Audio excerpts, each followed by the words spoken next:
In verse number 32 of Surah Al-An'am, Allah subhanahu wa ta'ala tells us about the reality of this life. وَمَا الْحَيَاةُ الدُّنْيَا إِلَّا لَعِبٌ وَلَهُ. And this life of this world is only but play and amusement. That's what it is. It is very temporary. Have you ever sat and watched how people are born, they're young, they grow older, they die, and others are born? So where did they go? So when I was on earth, wow, subhanallah, I am alive. I see others. They went. They were more powerful than I was. They were more powerful than I am right now. And subhanallah, they also went back to Allah. Where did they come from? And where did they go? Subhanallah, the minimum I know is they were with Allah, they're going back to Allah. In the meantime, there was something about this earth that only Allah can explain to us. Allah says, it's an amusement and a pastime. That's it. The real life, do you want to know what it is?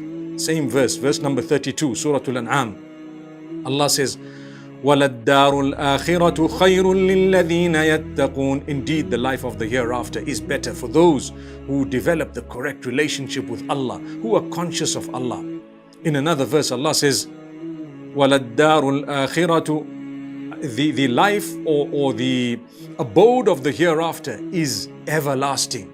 Subhanallah. Lahiya al-hayawan. That is the one that is everlasting, the real life. This life, we came into it knowing we're going to die. That life, we enter it knowing we're never going to die. So which one is more important? Allah says, don't give preference to this life over the everlasting life. While you are here temporarily, yes, you will enjoy yourself, but within limits. You will do a lot of good things, but within limits, subhanallah. You will still obey Allah's instruction and prepare for the day you're going to meet with Allah subhanahu wa ta'ala. Prepare for the everlasting life in your temporary life. While I'm here, I will be charitable, I will worship Allah alone, I will try my best to follow the messenger, I will try my best to reach out to as many as I can, and then I will meet with Allah, and He will definitely forgive me and give me the best hereafter, which is everlasting.